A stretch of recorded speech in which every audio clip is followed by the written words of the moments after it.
The morning shift at Kepler Station started like any other day in the galaxy. Coffee machines hummed in 3 different languages while alien species from dozens of worlds prepared for another routine day of interstellar communications monitoring. The massive orbital platform floated peacefully between 2 binary stars. Its sensors and receivers pointed toward every corner of known space. Hyun-woo adjusted his headset and settled into his workstation with practiced ease. As the lead communications officer for Sector 7, he monitored transmissions from over 200 different star systems.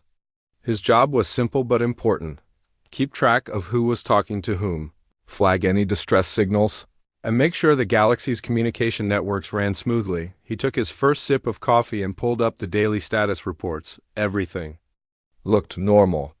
The Zephyrian traders were arguing about shipping routes again. The Crystalline Collective was broadcasting their usual philosophical debates. The Void Walkers were sending encrypted military communications as always, but something felt wrong. Hyun-woo frowned at his displays.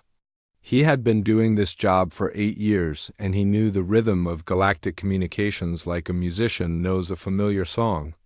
There was a missing note somewhere, an empty space where sound should be. Then it hit him. He couldn't hear the humans. Every day for the past 3 years, Earth's communication networks had been a constant background hum in his monitoring systems. Humans talked more than any other species in the galaxy. They sent messages to their colonies, broadcast entertainment programs, conducted trade negotiations, and maintained diplomatic channels with over 50 different alien civilizations.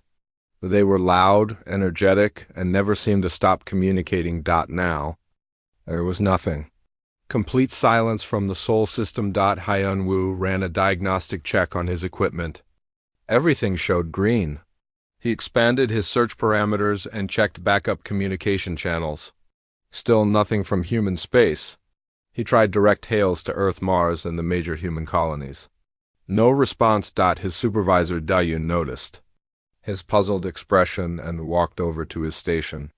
She was a xenobiologist who specialized in understanding different species' communication patterns, and humans had always been one of her favorite subjects to study. "What is wrong, Hyun-woo?" she asked, her voice carrying the slight accent of her homeworld.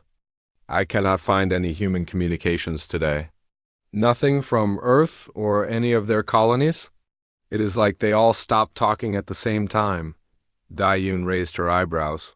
In her 15 years of studying human behavior, she had never seen them go quiet for more than a few hours, and that was usually during their sleep cycles.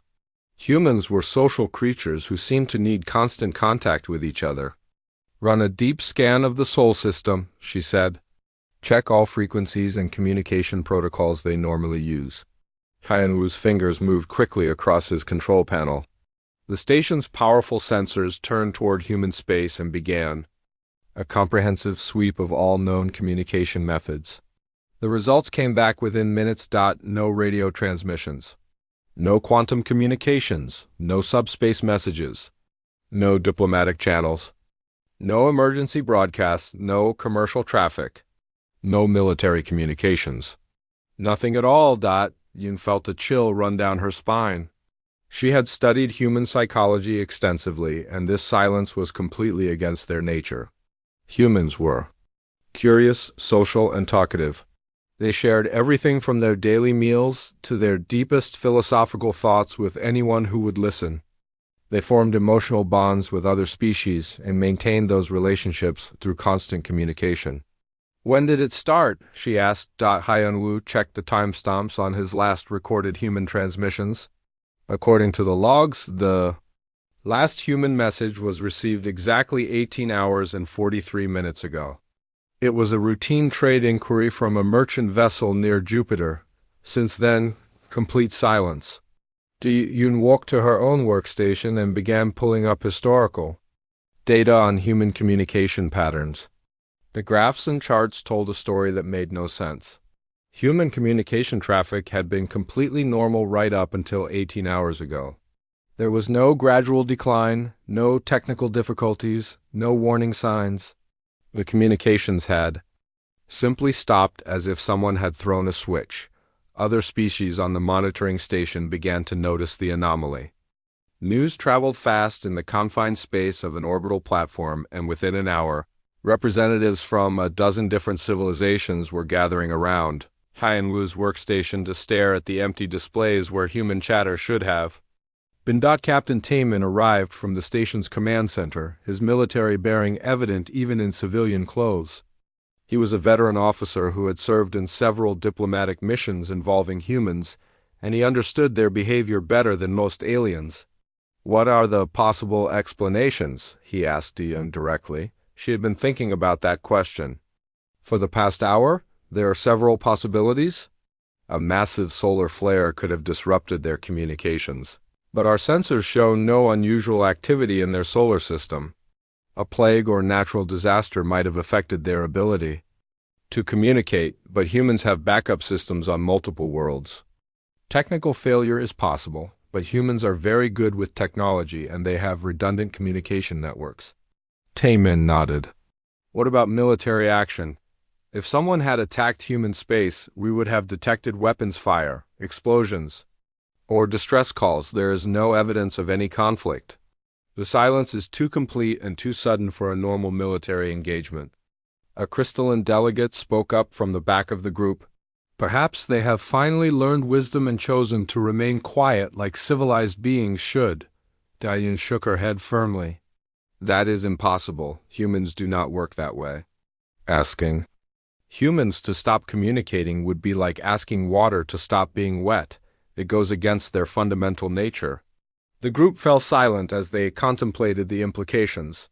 Humans were involved in trade relationships with over half the galaxy's civilizations. They provided unique services, exotic goods, and innovative solutions to problems other species could not solve. Their sudden disappearance from galactic communications would have serious economic and political consequences, but more than that, many species had grown fond of humans despite their chaotic and unpredictable nature. They were entertaining, creative, and fiercely loyal to their friends. The galaxy would be a quieter and duller place without their constant chatter and endless questions about everything.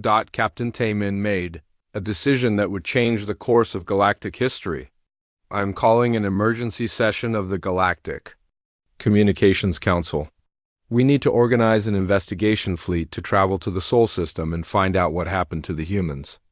As he walked away to make the necessary calls, Dayun continued to stare at the silent displays. Something deep in her mind was screaming that this was not a normal disappearance. Humans did not just vanish without explanation. They were survivors. Fighters and problem solvers who never gave up easily. The silence from Earth was not the quiet of death or defeat. It felt different, purposeful, like the calm before a storm. And Yoon had a terrible feeling that when they finally learned the truth, the galaxy would never be the same again. The coffee in Hyun-woo's cup had grown cold hours ago, but he continued to monitor his empty channels, hoping against hope that familiar human voices would suddenly fill the silence with their usual mixture of complaints, jokes, and endless curiosity about the universe around them. But the silence continued, and with each passing hour it felt less like an ending and more like a beginning. 3 days after Earth went silent, representatives from 12 different civilizations gathered in the main conference hall of Kepler Station. The emergency session of the Galactic Communications Council had drawn delegates from across known space, each bringing their own concerns and theories about humanity's sudden disappearance. Captain Taman stood at the head of the polished metal table, looking at faces that ranged from worried to opportunistic. The Zephyrian trade minister seemed nervous about lost shipping contracts. The Crystalline Collective's ambassador appeared genuinely concerned for human welfare. The Voidwalker military representative had the calculating look of someone seeing potential advantages. "The situation is unprecedented," Taman began, his voice carrying clearly through the translation devices. "No civilization in recorded galactic history has ever gone completely silent without warning. We need answers." So Young entered the conference room carrying a stack of data tablets and tactical reports. As the station's chief military strategist, she had spent the past 3 days analyzing every piece of information. about human military movements in the months before the silence. What she had discovered made her deeply uncomfortable. I have reviewed all available intelligence on human activities, she announced, placing the tablets on the table. The patterns are disturbing. The delegates leaned forward with interest. So Young activated the holographic display in the center of the table, showing a three-dimensional map of human space and the surrounding sectors. 6 months ago, humans began quietly withdrawing their exploration fleets from the galactic rim, she explained, highlighting the movement patterns with different colored lights. 4 months ago, they started recalling their mining operations from disputed territories. 3 months ago, they pulled their diplomatic staff from several border worlds. The crystalline ambassador spoke up. We assumed they were experiencing economic difficulties. Many of our analysts believed humans were scaling back their operations due to resource constraints. So Young shook her head. That is what they wanted everyone to believe, but look at this data more carefully. She manipulated the display to show resource flow charts and manufacturing statistics. Human industrial output increased by 300% during the same period. They were not scaling back. They were consolidating. Every ship, every resource, every person was being pulled back toward their core systems. Uncomfortable silence filled the room. Jin Ho, the station's chief engineer, studied the data with growing alarm. He had worked with human technology for years and understood their capabilities better than most aliens. This level of coordination requires massive planning, he said quietly. Humans are not naturally organized like hive species. For them to achieve this kind of unified movement across hundreds of worlds and thousands of ships, they would need a compelling reason. Mir, who had served as a diplomatic liaison with human governments for over a decade, felt her stomach tighten with worry. She knew human psychology perhaps better than anyone else in the room, and the patterns So Young had revealed painted a terrifying picture. Humans only act this way when they are facing an existential threat, she said, her voice barely above a whisper. I have seen them in crisis situations before. They become focused, determined, and completely unified when something threatens their survival. But I have never seen them organize on this scale. The Void Walker representative leaned back in his chair with obvious satisfaction. Perhaps they finally encountered an enemy they could not defeat. This could be an opportunity for more capable species to claim their territories. Several delegates nodded in agreement, but Taemin raised his hand for silence.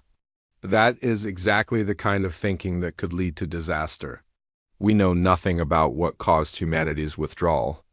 If something was powerful enough to frighten humans into complete silence, it might pose a threat to all of us. The debate continued for hours.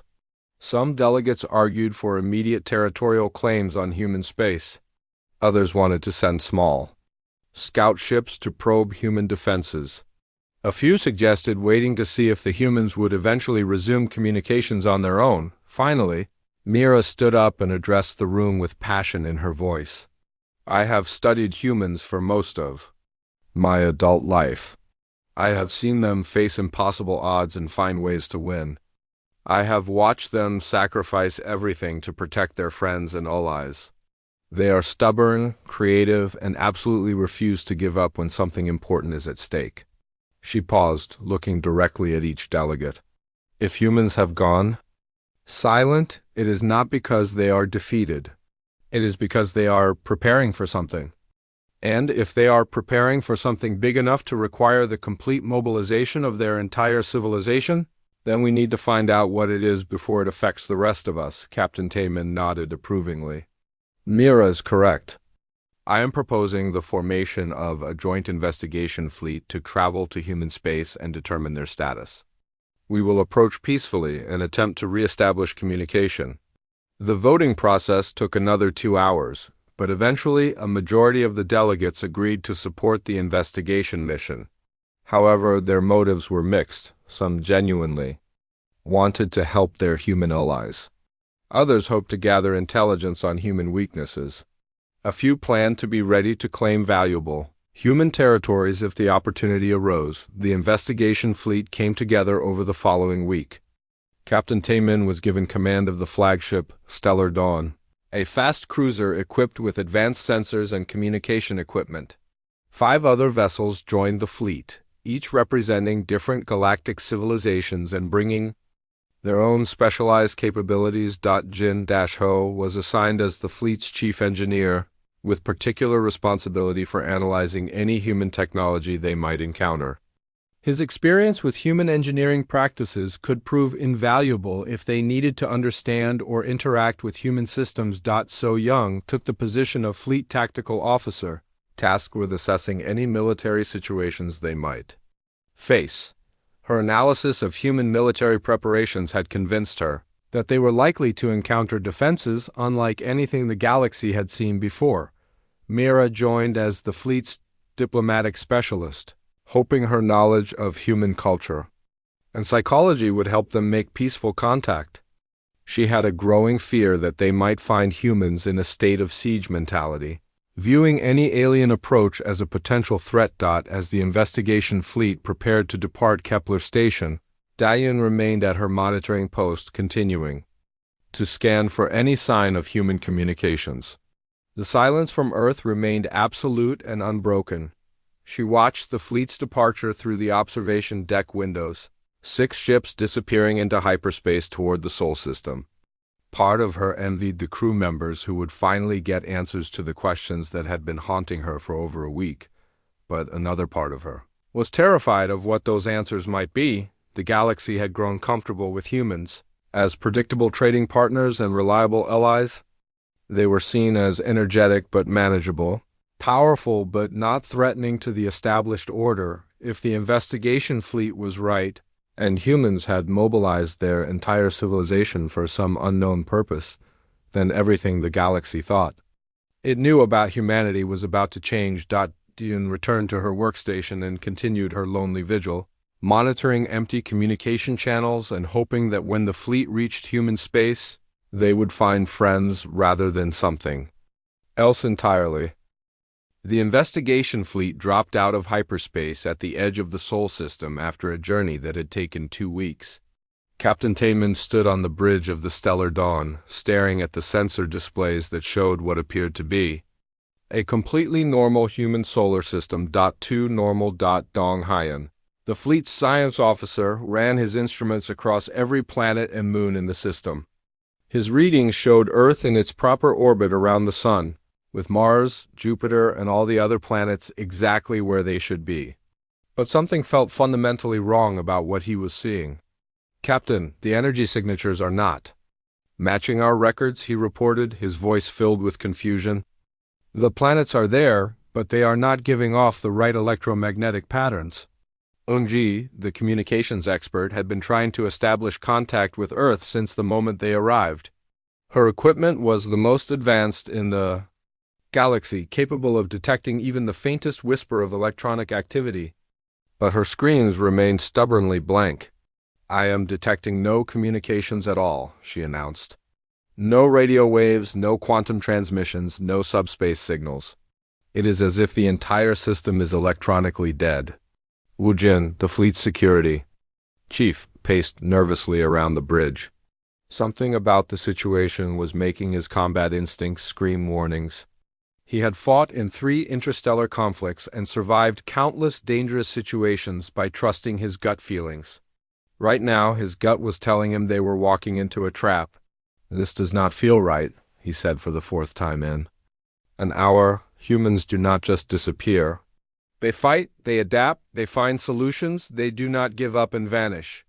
Captain Taemin ordered the fleet to advance slowly toward the inner system.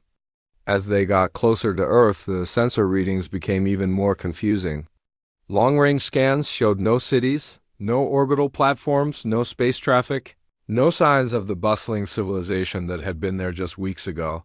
Dong Hyan's instruments were detecting massive power sources somewhere in the system. The energy readings were unlike anything he had ever seen before. Whatever was generating the power was operating on a scale that could supply entire star systems. "Captain, I am reading energy outputs that should be impossible," he reported. his voice shaking slightly. The power levels are beyond anything in our technology databases. Mira studied the tactical displays with growing concern. She had expected to find humans defending their homeworld or perhaps evacuating their population to safer locations. What she had not expected was to find apparently empty planets that somehow contained more energy than entire galactic civilizations normally used. "This is not human behavior," she muttered. "Humans are social creatures. Even in the worst disasters, they maintain contact with each other. They send distress signals, they ask for help, they communicate. This silence is completely against their nature." The fleet continued its approach to Earth with sensors scanning constantly for any sign of human activity. As they reached the orbit of Mars, something extraordinary happened. The space around them began to shimmer like heat waves rising from hot pavement.eu. Unji's equipment suddenly exploded with activity. "Captain, I am detecting massive jamming fields throughout the system. Someone has been blocking our sensors with technology I do not recognize." The shimmering effect intensified, and suddenly the view around them changed completely. What had appeared to be empty space was revealed to be filled with structures so massive they defied comprehension. Orbital platforms stretched from Earth to the Moon, connected by bridges of metal and energy that pulsed with unimaginable power. Earth itself was no longer the blue and green world they remembered. The entire planet had been transformed into something that looked like an enormous fortress. The surface was covered with installations that rose from the ground like metallic mountains. Defensive weapons platforms hung in orbit like deadly satellites, their barrels pointing toward empty space as if waiting for enemies to arrive. "By the ancient stars," whispered Captain Taemin, staring at the transformed solar system in absolute shock. Donghyan's instruments were going crazy trying to process what they were seeing. The construction projects surrounding Earth represented engineering on a scale that should have been impossible for any single species to accomplish. The amount of resources and coordination required would have challenged the combined efforts of a dozen galactic civilizations. "Captain, the energy readings make sense now," he reported in an awed voice. "The humans have turned their entire solar system into some kind of massive industrial complex. The power output is not coming from one source. It is coming from thousands of sources working together." Wujin stopped pacing and stared at the tactical displays. His security training was screaming that they were looking at the most heavily fortified system in galactic history. The defensive installations around Earth could probably hold off entire invasion fleets. "We need to leave immediately," he said firmly. "This is not a rescue mission anymore. This is reconnaissance of a military superpower that we do not understand." But before Captain Taemin could give the order to retreat, Unji's communication board lit up with an incoming transmission. After weeks of silence, someone from Earth was finally ready to talk. The face that appeared on their screens was definitely human, but he looked like he had not slept in months. His eyes were rimmed with exhaustion, but they burned with an intensity that made several of the alien crew members step back from their stations. "Alien vessels, this is Commander Jae-hyun of Earth Defense Command," the human said in a voice that carried absolute authority. "You will maintain your current position and await further instructions. Any attempt to advance further into this system will be considered an act of aggression." Captain Taemin stepped forward. "Commander, I am Captain Taemin of the Joint Investigation Fleet. We have come to determine your status after your communications went silent. The galactic community has been concerned about human welfare." Commander Jae-hyun's expression softened slightly, but the intensity never left his eyes. "Captain, I appreciate your concern, but you and your fleet are in serious danger by being here. We stopped all external communications for very good reasons. There are things moving in the dark spaces between stars that must not be allowed to track our preparations." The bridge of the stellar dawn fell silent. Mira felt a chill run down her spine as she began to understand the implications of what the human commander was saying. "What kind of preparations?" she asked quietly. Commander Jae-hyun looked directly at her through the view screen. "The kind that might give the galaxy a chance to survive what is coming." Commander Jae-hyun's words hung in the air like a death sentence. The bridge crew of the Stellar Dawn exchanged worried glances as the implications of his statement began to sink in. Something was coming that required humanity to transform their entire civilization into a war machine. Seung-o, the fleet's an archaeologist, had been quietly studying the massive constructions around Earth. His specialty was ancient galactic civilizations, and what he was seeing triggered memories of theoretical discussions he had studied in university. "Captain, I need to speak with you privately," he said urgently. K-Min nodded and stepped into a side conference room with Seung-ho and Mira. Through the view screen, Commander Jae-hyun waited patiently, his exhausted face showing the strain of whatever burden he carried. "What I'm seeing around Earth matches descriptions from the oldest galactic archives," Seung-ho said in a hushed voice. "There are legends about civilizations that built fortress worlds when facing galaxy-ending threats. But those were just stories. No one believed they were real." Mira felt her blood turn cold. What kind of threats would require this level of preparation, the kind that destroy entire galactic civilizations? Seung-ho replied grimly. "According to the ancient texts, there have been several periods in galactic history where advanced civilizations simply vanished without explanation. Entire star systems found empty, with no trace of the species that once lived there." Captain Taemin returned to the main bridge and reopened communication with Commander Jae-hyun. "Commander, we need to understand what humanity has discovered. An archaeologist believes you are preparing for something from the ancient legends." Jae-hyun's expression grew even more grim. "Your specialist is correct. We found evidence. At the galactic rim, Captain. Dead worlds, stripped clean of all life and technology. Entire civilizations that had reached the stars only to vanish completely." Jin, the fleet's medical officer, had been running biological scans of the human commander during their conversation. What she discovered made her gasp in shock. "Captain? The human's biological readings are showing signs of extreme stress and stimulant usage. His body chemistry indicates he has been pushing himself beyond normal human limits for an extended period." Commander Jae-hyun heard her comment and gave a tired smile.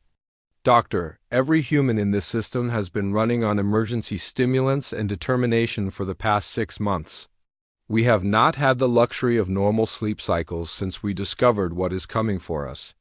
Kyung-min, a former diplomatic contact who had worked with humans for years, joined the conversation from one of the other ships in the fleet. He had suspected something was terribly wrong when human diplomatic activity had suddenly ceased. "Commander Jae-hyun, when our government contacts stopped responding to routine messages, I feared the worst. But I never imagined anything like this." The human commander activated a holographic display that showed star charts of the galactic rim. Red markers indicated dozens of star systems, each one crossed out with the symbol for extinct civilization. 3 months ago, our deep space exploration vessel New Horizon was investigating unusual energy readings near the galactic edge. What they found changed everything we thought we knew about the universe. The display zoomed in on one particular system. This was the Harmony Collective. 6 billion individuals across 4 worlds, with technology almost as advanced as the Crystalline Collective. They had been sending us trade proposals just 2 years ago. The image showed 4 planets, but they were wrong somehow. The surfaces were smooth and metallic, completely stripped of any natural features. No atmosphere, no oceans, no signs that life had ever existed there. "The planets had been processed," Jae-hyun continued. "All organic matter harvested, all useful materials absorbed, all technology integrated into something else. It was not destruction, it was consumption." Dong-hyun studied the sensor data from the dead worlds. "What could do this to an entire star system, something that has done it before many times?" Jae-hyun replied. "Our archaeological teams found similar patterns at 17 other locations. Dead civilizations dating back millions of years, all showing the same signs of complete consumption." The human commander's display changed to show a timeline stretching back through galactic history. Every few million years, something sweeps through this galaxy and harvests every advanced civilization it can find. The survivors either hide or regress to primitive technology until the threat passes. Subin, the fleet's alien strategist, was beginning to understand the scope of what humans had discovered. "You believe this harvester species is returning. We do not believe it. We know it," Jaehyun said firmly. "Our deep space sensors have detected massive energy signatures moving through the void between galaxies. Something is coming, and based on the patterns we found, it will arrive within the next 2 years." The bridge fell silent as the crew processed this information. A galaxy-spanning threat that harvested entire civilizations was beyond anything they had imagined possible. Mira found her voice first. "Why did humanity not warn the other species immediately?" Commander Jaehyun's expression became pained. "We tried. We sent diplomatic messages to 12 different galactic governments. Half of them thought we were lying to gain political advantage. The other half accused us of trying to create panic to manipulate trade agreements." Chang Wu, the fleet's communications officer, had been reviewing the diplomatic archives during the conversation. "I found the records, Captain. Human ambassadors did try to warn several governments, but their messages were dismissed as propaganda or conspiracy theories." Jae-hyun nodded bitterly. "When it became clear that no one would believe us, we made the decision to prepare alone. We could not waste time arguing while a galaxy-ending threat approached our doorstep. So you went silent and mobilized your entire civilization," Taemin said, finally understanding the complete picture. "Every human in the Sol system is now part of Earth Defense Command," Jae-hyun confirmed. "Our artists are designing weapons. Our teachers are studying ancient battle tactics. Our children are learning to operate defensive systems. We have turned our entire species into a military force designed for one purpose." The Jin leaned forward. "What purpose?" Commander Jae-hyun looked directly at her through the view screen, and his exhausted eyes burned with desperate determination. "To buy the galaxy enough time to wake up and fight back. We are going to make our stand at Earth, and we are going to make it cost them so much that other species will have time to see what is coming and prepare their own defenses." The implications of his words hit the crew like a physical blow. Humanity was planning to sacrifice their entire civilization to warn the galaxy about a threat that most species did not even believe existed, Captain. Taemin stood straighter. "Commander, what can we do to help?" For the first time since the conversation began, Commander Jae-hyun smiled. But it was the smile of someone who had accepted that death was coming and was determined to make it meaningful. "Go back to your governments, Captain. Tell them what you have seen here. Make them believe that the threat is real, and convince them to start preparing before it is too late." Commander Jae-hyun transmitted a data package to the investigation fleet that contained the most terrifying information the galaxy had ever received. Detailed scans of dead worlds, energy signatures from the approaching threat, and humanity's analysis of what was coming filled the alien computers with gigabytes of nightmare fuel. Hayoung, one of Earth's leading scientists, appeared on a secondary screen to brief the fleet on the technical aspects of what they had discovered. She looked as exhausted as Commander Jae-hyun, but her voice remained steady and professional. "The entity approaching our galaxy is not a conventional military force," she began, displaying complex sensor readings that made no sense to conventional physics. "It exists partially outside normal space-time, which explains why previous civilizations had so little warning before it arrived." Dong Hyan studied the data with growing horror. "These energy patterns suggest something the size of a moon, but with the mass of a small planet. How is that possible? It appears to be constructed from harvested matter and absorbed technology from previous civilizations," Hayoung explained. "Every species it consumes makes it larger and more powerful. Based on our calculations, it has been growing for millions of years." Subin, the alien strategist, was running combat simulations based on the human data. The results were uniformly catastrophic.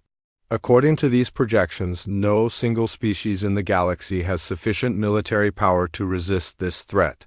"Commander," Jae-hyun nodded grimly, "that is why humanity has spent the last 6 months pushing our technology beyond all theoretical limits. We have created weapons that should be impossible, defense systems that break the laws of physics, and strategies that no sane military commander would consider. On the main display, images of Earth's transformation showed the incredible scope of human preparation. The entire planet had become a fortress designed around a single concept: make the enemy pay such a terrible price for victory that other species would have time to understand the threat and organize resistance. Young activated another display showing weapon systems that made the alien observers step back in shock. We have developed gravity bombs that can collapse small stars, energy shields that draw power directly from other dimensions, kinetic weapons that can punch holes through planetary cores. That Jin shook her head in disbelief. These technologies could destroy entire solar systems. How did humans advance so quickly by abandoning every safety protocol, ethical guideline, and environmental protection law we ever created? Commander J. Hyon replied bluntly. We have strip-mined Mercury for raw materials. We have converted Jupiter's moons into weapon factories. We have turned our sun into a power source for planet-killing energy cannons. The moral implications of what humanity had done to prepare for war struck the alien crew like a cold wind. They were looking at a species that had sacrificed everything they valued to give the galaxy a chance at survival. Chung-Wu, who had been analyzing the communication protocols used by the approaching threat, made a disturbing discovery. Captain, the entity appears to use absorbed technology to communicate with and control harvested populations. If it defeats humanity, it will gain access to all human knowledge and capabilities. Mira felt her heart sink as she understood what that meant. If this thing defeats Earth, it will become even more dangerous to the rest of the galaxy. Exactly, Commander J. Hyon confirmed. That is why our battle plan does not include surrender or retreat. We have rigged our entire solar system to self-destruct if we lose. The enemy will get nothing useful from our defeat. Captain Taman stared at the human commander in stunned silence. The level of commitment and sacrifice humanity was prepared to make was beyond anything he had encountered in his military career. Commander, you are talking about the complete extinction of your species. We are talking about giving the galaxy a fighting chance, J. Hyon corrected. If we can damage the enemy enough, slow it down enough, make it weak enough, then maybe the combined forces of all galactic civilizations can find a way to destroy it permanently. Sangwook, a military coordinator from one of the other fleet vessels, had been reviewing humanity's tactical plans. What he found was both brilliant and insane. These strategies assume 100% casualties for human forces, he reported. Every battle plan is designed around inflicting maximum damage while accepting total losses. Hayoung nodded calmly. Every human in this system understands that we are not fighting to win. We are fighting to wound the enemy badly enough that others can finish what we started. The investigation fleet crew stood in respectful silence. They were witnessing a level of species-wide heroism that challenged everything they thought they knew about the nature of civilized behavior. Kyung-Min, who had worked with humans for years, finally spoke up. This is the most human thing I have ever seen. When faced with impossible odds, instead of running or hiding, you choose to fight in a way that gives everyone else a chance to survive. Commander J. Hyon managed a tired smile. We are not special, Kyung-Min. Any species would do the same thing if they truly understood what was at stake. But the alien crew members knew that was not true.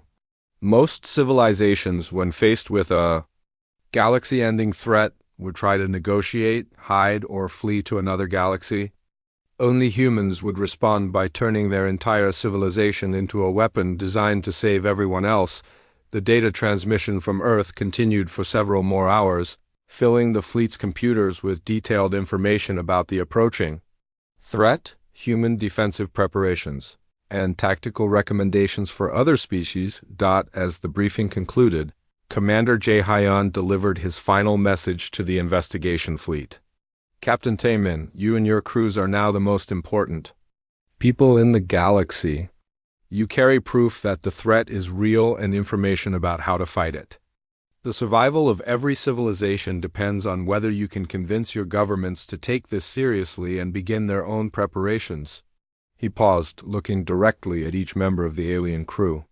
We estimate that you have 18 months before the entity reaches inhabited space. That is barely enough time to organize a galactic defense force, even if every species cooperates fully. Captain Taman straightened to attention. Commander, what are humanity's chances of success? Jahan was quiet for a long moment before answering. Our chance of survival is 0. Our chance of success depends on what the rest of the galaxy does with the time we buy for them. The communication ended, leaving the investigation fleet alone with the most important mission in galactic history. They had to return to civilization and somehow convince hundreds of different species to unite against a threat that most of them had never heard of. As the fleet prepared to depart human space, they could see the massive defensive installations around Earth powering up for final testing. Humanity was using its last months of peace to perfect weapons that would never be used to conquer other worlds. They were preparing to die. So that everyone else could live, the investigation fleet jumped to hyperspace carrying humanity's warning to the galaxy, knowing that the next time anyone saw Earth, it would either be the site of the greatest victory in galactic history or the grave of the bravest species the universe had ever produced. The emergency session of the full Galactic Council was the largest gathering in recorded history. Representatives from over 300 different civilizations crowded into the massive assembly hall on Nexus Prime, their various forms of communication, creating a symphony of languages that the translation systems struggled to process. Captain Taman stood at the central podium, looking out at faces that ranged from skeptical to terrified. The data he carried from humanity's preparations had already been distributed to every government, but getting them to believe it was proving to be an entirely different challenge. Minho, the chief representative of the Galactic Council, called for order as debates raged across the assembly floor. Some species were demanding immediate military mobilization. Others insisted the entire human report was an elaborate deception. Many seemed paralyzed by the sheer scale of the threat being described. The evidence presented by the investigation fleet has been verified by our best scientists, Minho announced, his voice carrying clearly through the chamber. The approaching entity is real, and it poses a threat to every form of life in this galaxy. A crystalline delegate stood up, their translucent form shimmering with agitation. Even if we accept that this threat exists, humanity's response has been completely disproportionate. They have violated dozens of galactic treaties with their weapons development. Captain Taman activated the holographic display, showing images of the dead civilizations humanity had discovered at the galactic rim. Delegates, these worlds once held billions of lives. They had technology, culture, art, and dreams for the future. Now they are empty shells of metal and stone. Sang-wook, who had remained with the investigation fleet as a military advisor, stepped forward to address the tactical implications. Based on humanity's analysis, we have approximately 16 months before the entity reaches the first inhabited systems. Every day we spend debating is a day lost from our preparation time. The Void Walker military representative raised a tentacle in objection. Why should we trust human analysis? They have shown themselves capable of extreme paranoia and overreaction. Perhaps this entity can be reasoned with or negotiated with. Hayoung appeared on the communication screens, broadcasting directly from Earth. The human scientist looked even more exhausted than she had during the fleet's visit, but her determination remained unshaken. Honored delegates, I understand your skepticism, she began. But I need you to understand something fundamental about this threat. It does not negotiate. It does not take prisoners. It does not show mercy. It consumes entire civilizations and moves on to the next target. She displayed detailed analysis of the harvested worlds, showing how completely every trace of the original inhabitants had been erased. This entity has perfected the art of total consumption over millions of years. Hoping for negotiation would be like a grain of wheat trying to negotiate with a farmer. The debate continued for hours, with different factions arguing for various approaches. Some wanted to evacuate to other galaxies. Others proposed hiding in deep space until the threat passed. A few suggested surrendering immediately to minimize casualties. Mira, who had returned to her diplomatic duties, stood up to address the assembly. I have studied human psychology for over a decade. The species we are discussing is not prone to panic or hysteria. When humans become this focused and determined, it is because they have discovered something that truly threatens everything they care about. She paused, looking around the chamber. Humanity has sacrificed their entire way of life to give us this warning. They have abandoned their colonies, militarized their children, and prepared to die for species they barely know. The least we can do is take their sacrifice seriously. A small group of species had been quietly coordinating their response during the debates. These were civilizations that had direct experience with human reliability and competence. They stood together and announced their commitment to join the defensive preparations, but many others remained unconvinced. The Harmony Council insisted that violence was never the answer to any problem. The Trade Federation worried about the economic impact of military mobilization. The Isolationist Alliance wanted to withdraw from galactic civilization entirely. As the debates raged, long-range sensors began detecting unusual energy signatures at the galaxy's edge. The entity was moving faster than humanity's original projections had predicted. Sang-wook received the updated data and immediately called for the Assembly's attention. Delegates, I have received new information from our deep space monitoring stations. The threat is accelerating. We now have approximately 12 months before it reaches inhabited space. The news created panic in the assembly hall. Species that had been calmly debating theoretical responses suddenly faced the reality that they had less than a year to prepare for a galaxy-ending threat. Minho called for an immediate vote on military cooperation with humanity's defensive plans. The results were mixed but promising. About 60% of the represented civilizations agreed to contribute resources and personnel to a unified defense force. The remainder chose various forms of neutrality or withdrawal, but even 60% of galactic civilization was an enormous military force. Shipyards across hundreds of worlds began retooling for war production. Research facilities started developing new weapons based on humanity's theoretical breakthroughs. Training academies prepared officers for a type of warfare that no one had ever experienced. Captain Taemin was appointed as the liaison between the Galactic Defense Force and humanity's preparations. His job was to coordinate the massive logistics of uniting dozens of different military traditions into a coherent fighting force. The next few months passed in a blur of frantic activity. Alien engineers worked alongside human scientists to develop weapons that pushed the boundaries of known physics. Military commanders from species that had been enemies for centuries learned to work together against a common threat. Earth's communication networks finally came back online, but not with the familiar sounds of human culture and commerce. Instead, the frequencies carried military coordination signals as humanity shared their weapons technology and battle plans with their new allies. The transformation of galactic civilization was unprecedented.